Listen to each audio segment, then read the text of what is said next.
Et trouver Romains chapitre 4.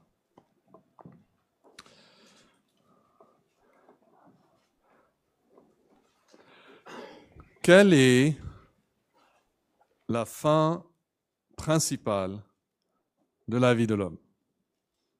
Vous pouvez donner la réponse? La fin principale de l'homme est de prendre plaisir en lui éternellement. Voilà. Et nous avons fait toute une leçon juste sur cette phrase, c'était un dimanche matin.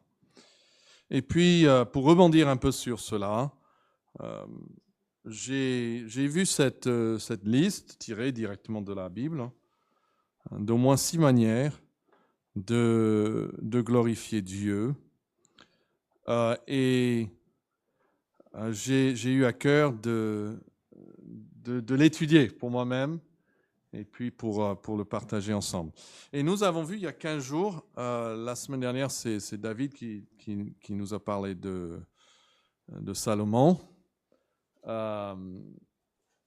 Mais la semaine avant, nous avons parlé d'une première manière de glorifier Dieu. Est-ce que quelqu'un se rappelle de ce que c'est ou c'était? C'est encore aujourd'hui, mais de ce de quoi on a parlé. Quoi? Voilà.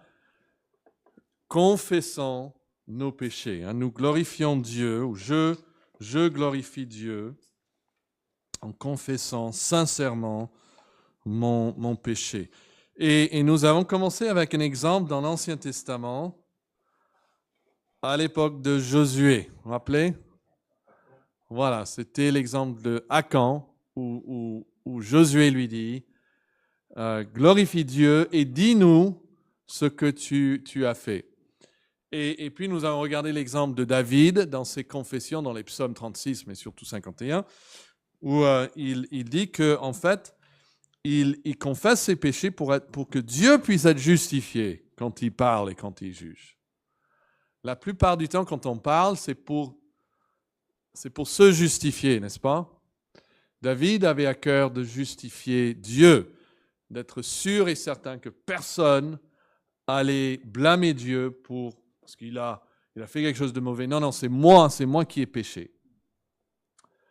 Et une attitude comme cela glorifie Dieu. Et ça, c'est quelque chose qu'on peut faire, même si on a commis les plus graves de péchés, on peut, en confessant ses péchés, on peut glorifier Dieu.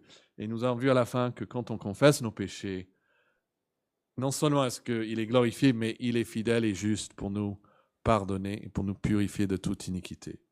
Aujourd'hui, je vous invite à regarder en Romains 8. Et nous avons l'exemple de 2 hommes ici, Abraham et David. Romains 4. Oh là là, encore mes chiffres là. Romains 4. Ouais, attends, ma femme, elle commence à s'inquiéter, je pense. Romains 4, verset 18. Voilà, je regarde bien, je lis bien. Romains 4, 18. C'est l'exemple d'Abraham. Espérant contre toute espérance, il quoi? Voilà. Je vous lis d'autres traductions de cette phrase. La Semeur dit « Alors que tout lui interdisait d'espérer, il a espéré et il a cru. » C'est ça l'idée de contre toute espérance. Tout lui interdisait d'espérer. Le Darby dit « Contre espérance, il crut avec espérance. » Abraham a cru et espéré alors que tout espoir semblait vain. Il n'y avait plus d'espoir et pourtant Abraham a espéré. Il a cru en Dieu pour cela. Donc, vous voyez, ce qui est vraiment souligné, c'est quoi ici? Oui, c'est la foi, mais, pardon, dans quel contexte? Oui, pour avoir un enfant, mais dans le contexte de l'impossibilité, n'est-ce pas? Contre toute espérance. Et il est dans un contexte où c'est impossible. Les médecins vont lui dire c'est impossible, les amis vont lui dire, s'il va parler à sa femme, elle va lui dire c'est impossible, s'il parle à son propre cœur, son cœur va lui dire c'est impossible. Ça, c'est le contexte. Et, Romains 4, 18, et il devint ainsi le père d'un grand nombre de nations selon ce qui lui avait été dit, telle sera ta postérité. Donc attention, la foi d'Abraham n'était pas basée sur un désir tiré de l'air. Il y a des gens qui disent, la foi c'est de dire, je veux 3 belles voitures, maintenant je vais croire que Dieu va me les donner. Non, la foi d'Abraham, la foi est toujours basée sur une révélation. Et Dieu lui avait dit qu'il allait avoir un fils. Et donc, c'est selon ce qui lui avait été dit, telle sera ta postérité. Et donc, verset 19, sans faiblir dans la foi. Vous voyez encore, c'est souligné, sa foi dans une situation difficile. Il ne considéra point que son corps était déjà usé, puisqu'il avait quand même près de 100 ans, et que Sarah avait près de 90 ans. Et n'était plus en état d'avoir des enfants. Il ne douta point par incrédulité au sujet de la promesse de Dieu, mais il fut fortifié par la foi. Et que dit la phrase suivante? Voilà, donnant gloire à Dieu et ayant la pleine conviction que ce qu'il a promis, que ce qu'il promet, il peut aussi l'accomplir. Je glorifie Dieu en espérant en lui, alors que, et qu'est-ce qu'on pourrait pour terminer la phrase? Alors que, voilà, il y a plusieurs manières de le dire, alors que tout espoir semble vain. Je glorifie Dieu en croyant en lui, en espérant en lui, en mettant ma confiance en lui, en mettant mon espérance en lui, alors que tout espoir semble vain. Ce qui glorifie Dieu ici, c'est le contexte de l'impossibilité. Il est face à l'impossible. Hébreux 11, verset 12 dit, c'est pourquoi d'un seul homme, déjà usé de corps, littéralement, comme dans le Darby, déjà amorti, c'est-à-dire son corps était déjà comme mort. Et d'un seul homme, et cet homme déjà comme mort. Voilà. C'est comme ça que Dieu agit. Et c'est ainsi que Dieu est vraiment glorifié quand nous regardons toutes les impossibilités sans les nier, sans les diminuer. C'est ce que cherche d'ailleurs souvent le monde. Oh, mais c'est pas très grave. Ou ça va aller. Ils essayent de nous encourager en disant que c'est peut-être moins grave que tu le penses. Non, le chrétien dit c'est grave. C'est même peut-être très grave. On peut magnifier même l'impossibilité. Quelqu'un a dit que David n'a pas tenté de minimiser la taille de Goliath. Il ne s'est pas dit « Oh, mais il n'est pas si grand que ça quand même » pour s'encourager, pour s'aider. Non, il a mis sa foi en Dieu et il a regardé en face l'impossibilité. Et si dans ce contexte-là, nous mettons notre espérance en Dieu, ça le glorifie.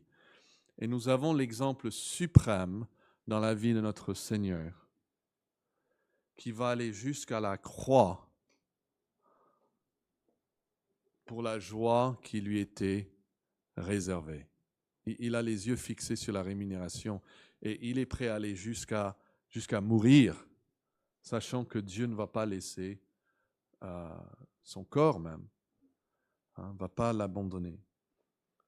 Donc, Abraham glorifie Dieu quand il met son espoir en l'Éternel et quand il glorifie Dieu dans sa propre pensée, même face à l'impossibilité.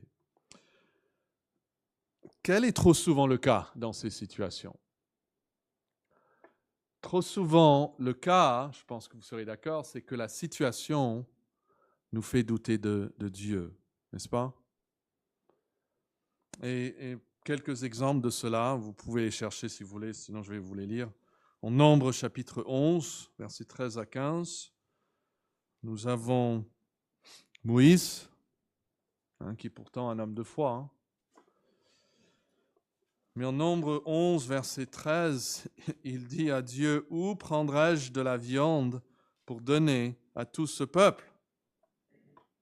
Car il pleure auprès de moi en disant, « Donne-nous de la viande à manger. Je ne puis pas à moi seul porter tout ce peuple, car il est trop pesant pour moi. Plutôt que de me traiter ainsi, quoi? Qu'est-ce qu'il demande à Dieu? C'est fort, hein? J'en peux plus. » Même Sierra a partagé ça, elle est arrivée, finalement elle rentre chez elle, et c'est le jour après qu'elle arrive chez elle que vraiment elle réalise que ça c'est ma vie. Et elle dit, je peux plus.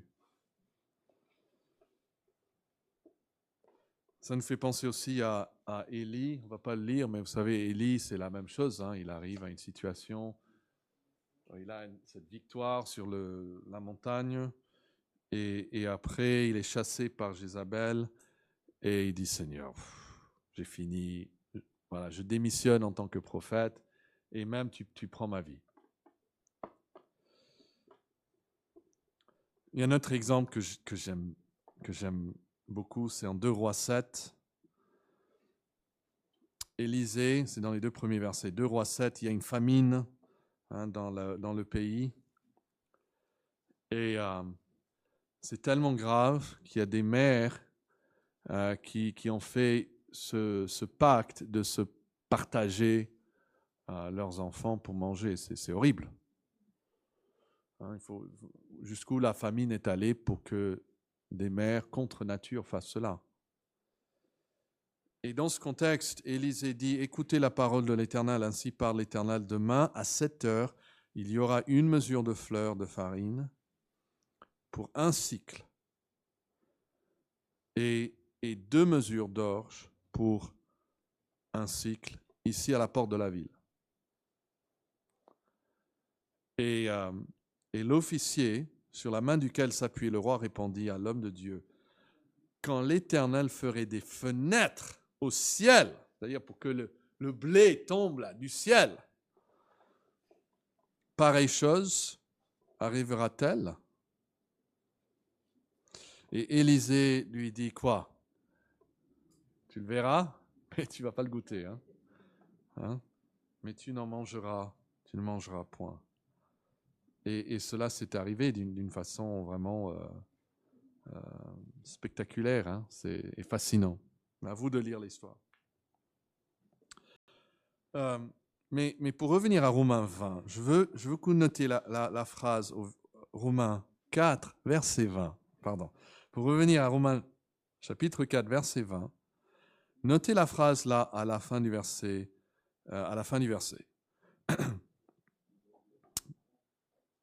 Parce que on peut comprendre la phrase de 2 manières différentes, mais les 2 sont bibliquement vrais, ok? Et les 2, en fait, sont très liés.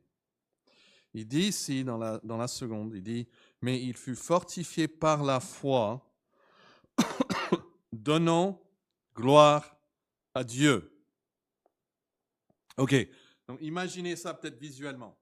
Donnant gloire à Dieu peut être ici le résultat. Donc, le fait qu'il fut fortifié par la foi, ça a eu pour résultat, ça a servi à donner gloire à Dieu. Vous voyez, j'ai la confiance, j'ai la foi en Dieu. Ça, c'est la foi ici. Je vais mettre la foi de ce côté, ok? J'ai la foi en Dieu. Et quand j'ai la foi en Dieu, ça donne gloire à Dieu. Ok? Ou quand j'ai la foi en Dieu, alors je glorifie Dieu.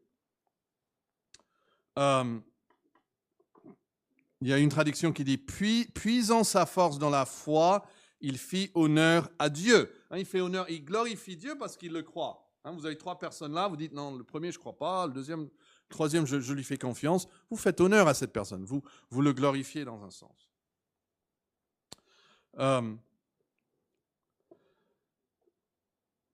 Et une grande foi, on sait glorifier Dieu. Dans les évangiles, Jésus n'attire jamais l'attention sur la coiffure de la personne,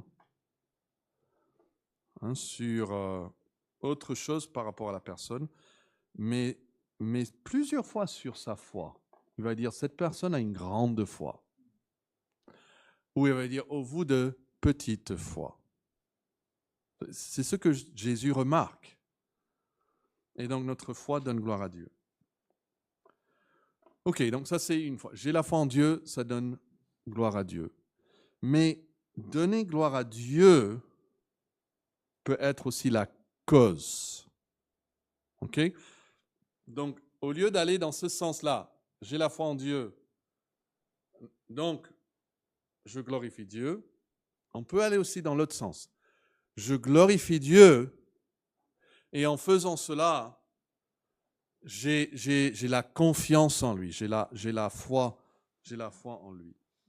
La Semeur le lit un peu comme cela, là où il dit, mais il fut fortifié par la foi, donnant gloire à Dieu. Il dit, il trouva sa force dans la foi en reconnaissant la grandeur de Dieu. Okay? Donc, quand il reconnaît la grandeur de Dieu, quand il glorifie Dieu dans son esprit, dans sa pensée, il trouve dans cela la force pour après lui faire confiance. Et j'aimerais que vous notiez 1 Pierre 3, 13 à 15, pour voir ce même lien dans la parole de Dieu. Donc, on peut partir du fait de glorifier Dieu, et cela me pousse à lui faire confiance. 1 Pierre 3, verset 13 dit « Et qui vous maltraitera si vous êtes zélés pour le bien ?» Okay? D'ailleurs, même si vous souffriez pour la justice, vous seriez heureux. Oui, mais le problème, c'est qu'on a peur, n'est-ce pas? Et donc, il dit, n'ayez d'eux aucune crainte et ne soyez pas troublés.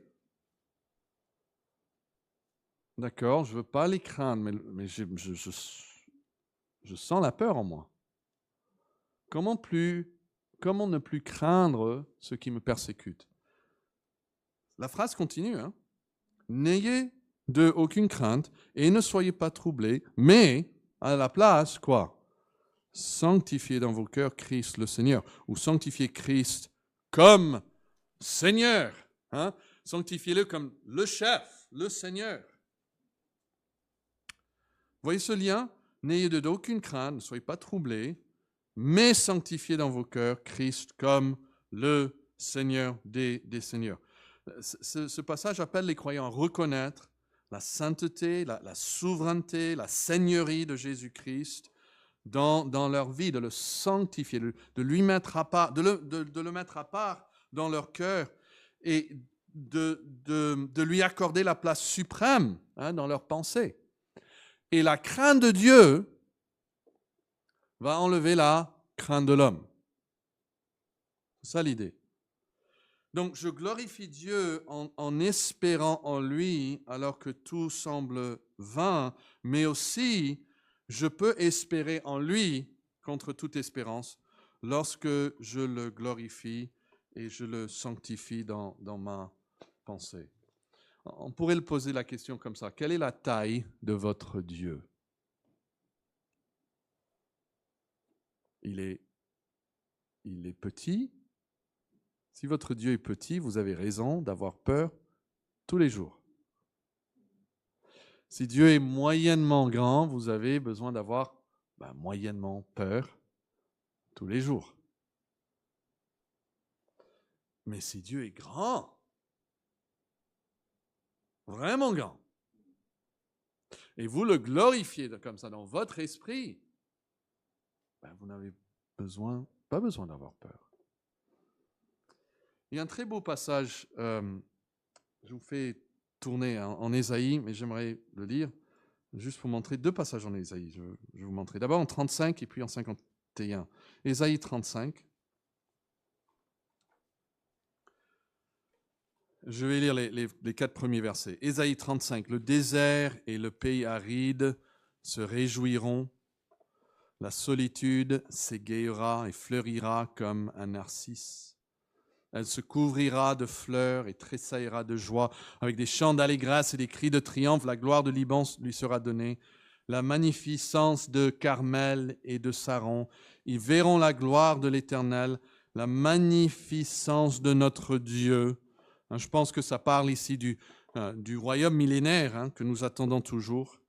Mais il dit, verset 3, « Fortifiez les mains languissantes et affermissez les genoux qui chancellent. » Parce qu'il y a des gens que, même face à la promesse, ils chancellent. Ils disent, « Oh, c'est trop beau ça !» Et en fait, c'est la beauté de la promesse qui les fait chanceler. Et il dit, « Ok, il ne faut pas faire ça, mais plutôt dites à ceux qui ont le cœur troublé, prenez courage, ne craignez point, quoi? Voici votre Dieu. » Ça, c'est la réponse.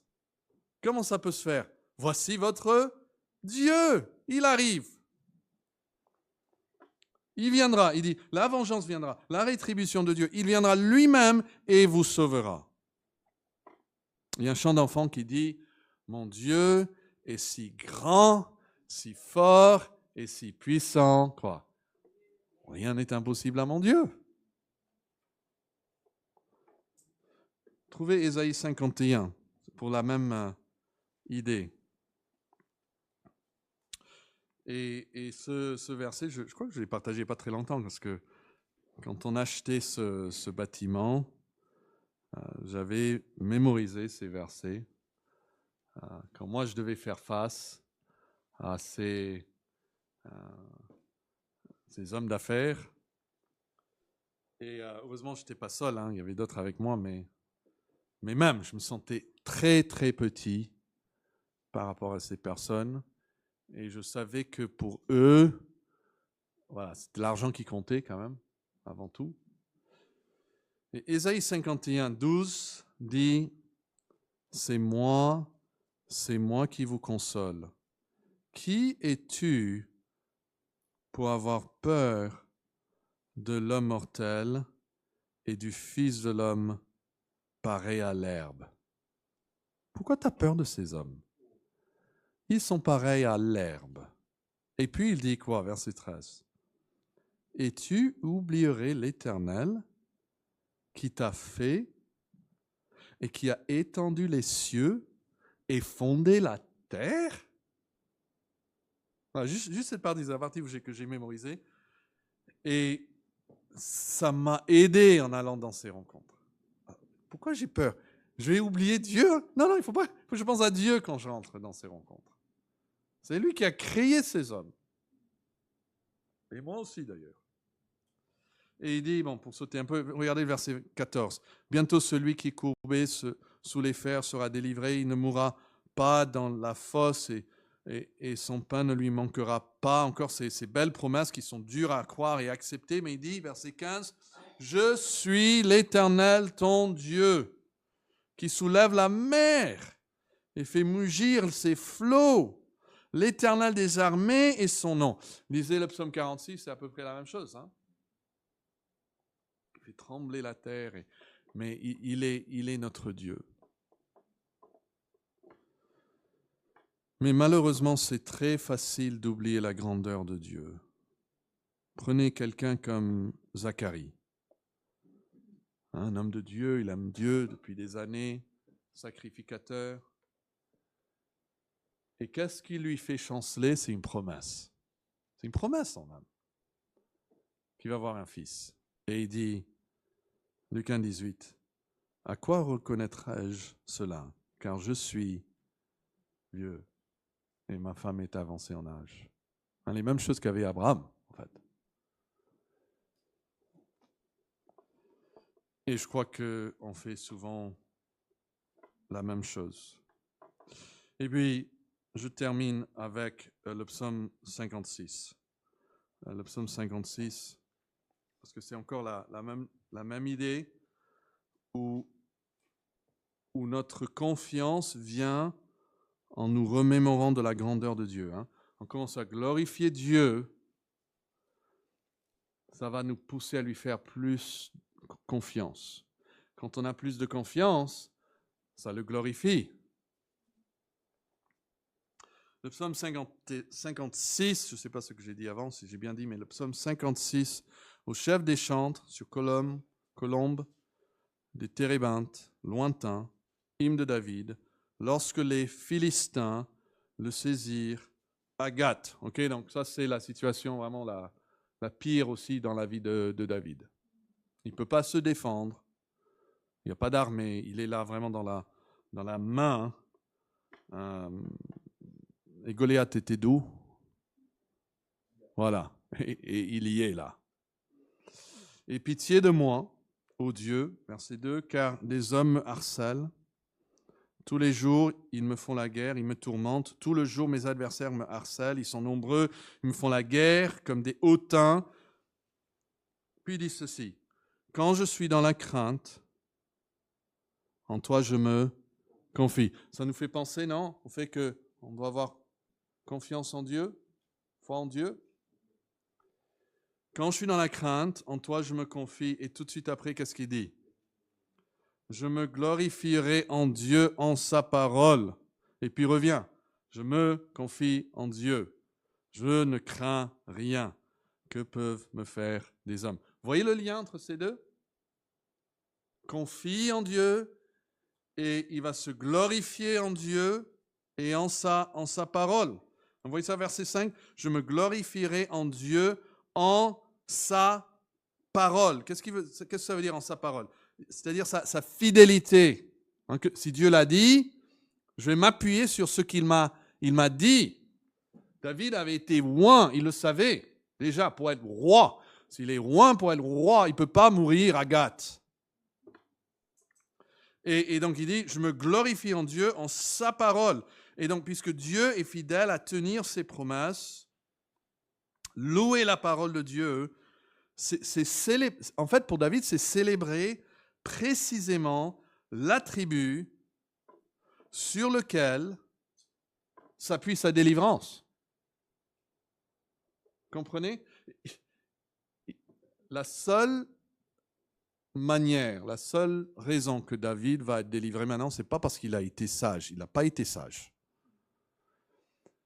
C'est parce que Dieu va être fidèle. Et donc, qu'est-ce qu'il va glorifier? Il va glorifier la fidélité de Dieu. Parce que c'est la fidélité de Dieu, en fait, qui va le sauver. Et quand il glorifie la fidélité de Dieu, ça lui donne confiance après en Dieu. Quand j'ai peur, dit David, je commence à louer Dieu pour sa fidélité et sa parole. Je vous encourage à le tester. Vous avez peur pour quelque chose. Et au lieu de tourner la chose et la chose et la chose et la chose et la chose de 1000 manières, j'avais un prof qui disait s'inquiéter, c'est méditer. Il dit si vous savez vous inquiéter, vous savez méditer. Quelqu'un qui s'inquiète, il médite sur la situation de toutes les différentes facettes possibles. Mais au lieu de s'inquiéter sur ces choses, je dois commencer à prendre mes pensées captives et commencer à penser à la fidélité de Dieu. Ou peut-être, si c'est mon péché qui me harcèle, je commence à célébrer la grâce de Dieu, le pardon qu'il donne en Jésus-Christ. Et on commence à le célébrer, à le glorifier pour ces choses. Et quand ces choses deviennent grandes après dans notre estimation et nous louons ces choses, je vous assure que ça augmente notre confiance après en lui. Et nous nous trouvons après soulagés même dans nos esprits. Et nous avons une grande confiance parce que nous connaissons ce Dieu et nous avons choisi de le glorifier selon ce qu'il a dit. Prenez Dieu à la lettre. S'il a promis de nous pardonner, prenez-le à la lettre. S'il a promis d'être fidèle, faites-lui confiance et exaltons sa fidélité. Et quand nous exaltons sa fidélité, il est glorifié par cela. Mais ça retombe après sur nous. Parce que nous-mêmes, nous sommes rendus plus confiants et notre foi grandit. Et en fait, c'est comme un cercle vicieux, hein, mais dans le sens contraire, parce que vertueux, hein, parce que on le glorifie, on a plus de confiance en lui qui le glorifie encore. Donc je glorifie Dieu, je peux le glorifier. Je ne sais pas votre situation. Vous avez peut-être des choses que vous seul êtes au courant. Dieu connaît votre situation.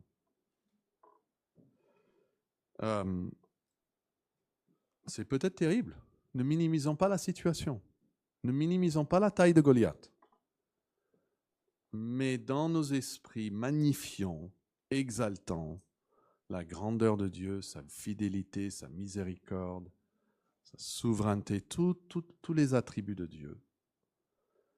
Et il sera glorifié.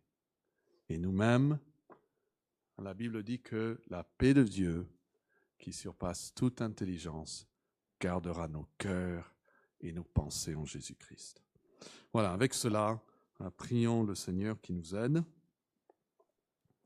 à le faire, parce que c'est pas automatique. Hein. On voit la lutte qu'avait David, même dans le psaume 25. Hein.